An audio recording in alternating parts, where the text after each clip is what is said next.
হাসরের ময়দানে যার গর্দান সবচেয়ে উঁচা থাকবে সে হলো মুয়াজ্জিন। বেতন দিয়া কিরবেন আপনি, টেরে না পাইবেন হাসরের ময়দানে। তখনই না চিনবেন মুয়াজ্জিন। আমাদের দেশে তো মুয়াজ্জিনকে কোনো পাত্তাই দেন। ইমাম সাহেবের যেখানে খবর নাই, মুয়াজ্জিন কি দাঁড়ায়, বুঝলেন না? ইমাম সাহেবের বেতনই দেন আজকে 3 মাস, মুয়াজ্জিন তো নাই। হাজারো লাখো মসজিদে দেখবেন মুয়াজ্জিন নাই। এটা একটা ঝামেলা। ইমাম সাহেব উনি ইমাম, উনি মুয়াজ্জিন, উনি মসজিদ ঝাড়ু দিব, উনি মোটরের সুইচ দিবে, ওই যে ফানি উঠানের লেগা মোটরের সুইচ উনিয়ে দিবে, দরজা জানালা উনি আটকে রাখবো। কি তা হুজুর নামাজে না কদ্দুর, এই কদ্দুরের লেগা মানুষ আবার আরো 2 জন রাখুন নামাজ কদ্দুরের লেগা। নামাজ হলে দূর, বুঝলেন? নামাজ কদ্দুরে না, এটার লেগে আবার আলগা মুয়াজ্জিন, আলগা মসজিদ, ইমাম আলগা, খাদেম। আমরা গরিব এলাকা হুজুর, এগুলো আমরা পারতাম না। কিন্তু মাশাআল্লাহ টাইলস লাগাইতে লাগাইতে আর সভাপতি সেক্রেটারির শরীরটা টাইলস লাগানোর বাকি। আপনাদের মসজিদ বলি না, সবার মসজিদ বলে না আমনগো মসজিদের ঠেলা মারলাম, এটা না, টাইলস তো সব মসজিদ, বুঝলেন না? বাথরুমে অত্যাধুনিক টাইলস, SS5 সব কিছু। অর্থাৎ এগুলোরে আরো আল্টা মডার্ন করো, আরো করো, আরো করো। ইমাম সাহেব দরকার হলে বদলাও, কিন্তু বেতন বাড়াইবা না। ইমাম সাহেব এতে কোন রকম নামাজ কদ্দুর, এটা একটা সাধারণ সালামেনা কদ্দুর ফিরাও। দাদা কইছে বানতাম দান, বানতে আছি ও দাদা মানে ভিজা দান। এবার এটাতে দান চাউল বাইরো কার না বাইরো, এটা বাইরে না কথা। তাহলে কোন রকম না বাপ, নামাজ কোন রকম না। নামাজ শ্রেষ্ঠতম ইবাদত। আউয়ালু মা ইউহাসাবু বিহিল আবদু ইয়াউমাল কিয়ামা আস-সালাহ। কিয়ামতের দিন সর্বপ্রথম যেই আমলের হিসাব হবে তা কি? একজন তালেবে ইলম যদি মাইকের অপারেটর হয় তাহলে এটার দশা কি হবে? এরকম হবে আর কি, যে একজন ছাত্র মাইক ঠিক করতেছে, তাইলে এটা যে ডিস্টার্ব করবে এটাই তো স্বাভাবিক, বুঝেন নাই কথা?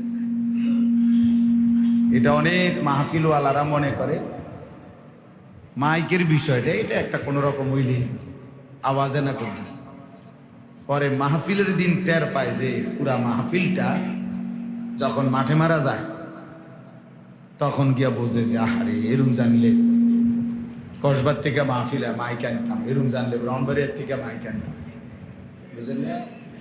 এই আমার 21 বছরের জীবনে অভিজ্ঞতা। ওনারা মনে করে এটা একটা মামুলি বিষয়, কিন্তু যখন যে চলে তো ভালো, চলে তো ভালো 20 জনের সামনে না, মাদ্রাসায় মসজিদের মুসল্লি তো নির্দিষ্ট, কিন্তু একটি মাহফিল তো তখন বড়সড় হয়ে যায়। এটা অনেক গুরুত্বপূর্ণ একটা বিষয়। আবার মাইক ঠিক করার ক্ষেত্রে এই যেখানেই কোনো রকম জোড়াতালিওয়ালা হয়তো 2000 টাকা কম নিছে বেচারা, কিন্তু উনি একটা অপারেটর দিছে যে পূর্ব ছিলেন না পশ্চিমও ছিলেন, এই তখন গিয়া সে আইসা কতগুলা বল্টু আছে মাইকওয়ালাদের, এরকম একটা বড় এটারে শুধু মানে নারে সারে এই সদর বদর করতে করতে মাহফিল শেষ। একবার আপনার কোন জেলায় যেন মানে তুমুল মারামারি হয়েছে, আমি বয়ান করতেছি, বয়ান বন্ধ করে এরপরে ফিডাফিডির জন্য সময় দিতে হয়েছে। পরে আলহামদুলিল্লাহ যখন কিল ঘুষি কন্যাকন্যি শেষ হয়েছে তারপরে বয়ান করছে, মানে কোনোভাবেই আর থামানোর সুযোগ হয়েছে না। যে বহুত চেষ্টা করছি, দেখলাম যে না কেউই থামে না। শেষ পর্যন্ত যখন কন্যাইয়া সবাই কি হয়েছে, ঠান্ডা হয়েছে, তারপরে ওয়াজ হয়েছে। অনেক অভিজ্ঞতা, মানে জীবনের অনেক স্মৃতি এই তো লম্বা সময়ে। আল্লাহ মাফ করে দেন। মুআজ্জাজ মুহতারাম হাজিরিন, আজকের এই ইসলাহি মজলিসে আমরা আল্লাহর ঘরেই বসছি। আলহামদুলিল্লাহ, এটা অনেক বড় ইহসান। আল্লাহর ঘরে বসতে পারা, সময় কাটানো, কিছুক্ষণ অবস্থান করা, এটা একটা বড় নিয়ামত। নবী সাল্লাল্লাহু আলাইহি ওয়াসাল্লাম বলছেন, আহাব্বুল বিলাদে ইলাল্লাহি মাসাজিদুহা, আল্লাহর নিকটে সবচেয়ে প্রিয় জায়গা, মহব্বতের জায়গা মসজিদ সমূহ। আরেক হাদিসে আছে, খায়রু বিকাইল আরদ আল মাসাজিদ, জমিনের মধ্যে সর্বোৎকৃষ্ট ভূমি, সর্বোত্তম জমিন মসজিদ, মসজিদের জমিন। রাসূলুল্লাহ সাল্লাল্লাহু আলাইহি ওয়াসাল্লাম বলছেন, যখনই কোনো বান্দা মসজিদে ঢোকে তো আল্লাহ তাআলা নিজ